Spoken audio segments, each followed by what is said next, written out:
Inflation in South Korea, which had been showing signs of cooling down since the beginning of this year, is once again on the rise. Higher food and global oil prices are cited as major factors. As we just saw, let's talk more about this issue. We have our economics correspondent, Shin Ha-young, in the studio. Welcome, Ha-young. Great to be back, Jung-min. Well, today I would like to first start by asking how often you drink milk. I think I buy a liter a week. Yeah, well then in that case, rising milk prices could be burdensome for frequent buyers like you, Jung-min, because starting in October, the Korea Dairy Committee raised the price of raw milk or pasteurized milk by 88 Korean won or 8.8% to 1,084 won, which is about 80 US cents per liter. And this is the steepest increase since 2013, when the country introduced its unique system of determining raw milk prices based on production costs rather than supply and demand to protect dairy farmers and facilitate better price negotiations. And following the increase in raw milk prices, South Korea's major dairy companies have raised their prices for a liter of milk by around 3 to 6% to almost 3,000 won or just over $2. And businesses like bakeries and cafes that heavily rely on milk as the primary ingredient for their products are expected to be hit hard by the extra cost. And consumers too will be hit hard by rising milk prices, with skyrocketing shopping cart prices already putting a dent in their wallets. Now, let's take a listen to what some consumers had to say. As I get older, I find myself drinking about a glass of milk a day, so I tend to choose buy one, get one free deals. The cost of dining out has increased to over 10,000 Korean won per meal. I wonder how young people are managing their budgets. It seems like the prices of meat and seafood have really gone up. Not only that, but it also seems like manufactured goods have climbed as well. There were things that used to be relatively affordable in the past, but now rising prices made me hesitate to buy them. In fact, while I was visiting the grocery store yesterday to check consumers' thoughts on the rising prices, government officials just happened to be there reviewing prices.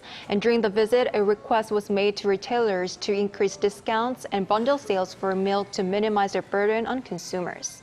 Then, Ha-young, what else got hit with a high price hike? I bet it's not just about milk. You're right, Jung-min. Global sugar prices have hit a 12-year high, hinting at increase processed food prices for the rest of this year.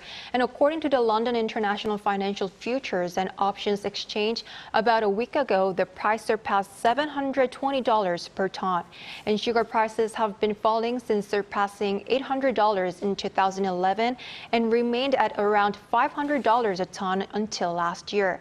And this is due to recent severe droughts and abnormal weather conditions, which have been affecting major sugar exporters, particularly India, the world's largest sugar-producing country. And following the tightened oil supply from the OPEC+, rising oil prices is another concerning factor.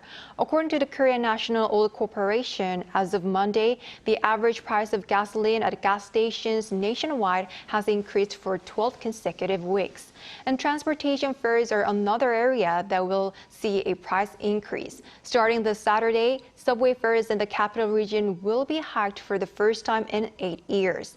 The Seoul Metropolitan Government announced that the basic single-ride subway fare for an adult will be set at 1,400 won, about $1, so roughly 10 cents higher than before. Will it be difficult to see inflation cool down this year? Last month, consumer prices have also risen back up to well over 3%, as we just saw. You're right. As we've just seen in our colleague Park Gun-hoon's report, South Korea's on-year consumer prices accelerated by 3.7% last month, the highest in 5 months. The inflation rate slowed during the first half of this year, reaching as low as 2.3% in July.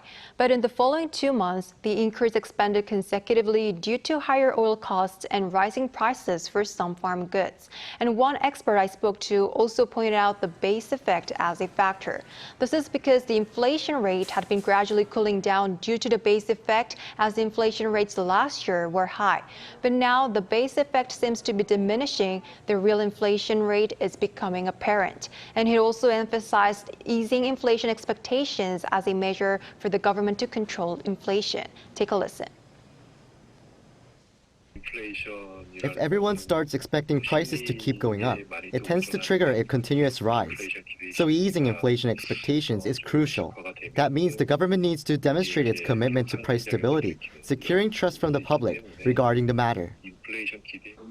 Earlier this week, Seoul's top office said the Yoon Suk-yeol administration will focus on improving the cost of living and continue to manage price levels in the fourth quarter of this year. So I guess we'll have to wait and see what specific measures will be announced during the upcoming emergency meeting on economic affairs and livelihoods chaired by President Yoon.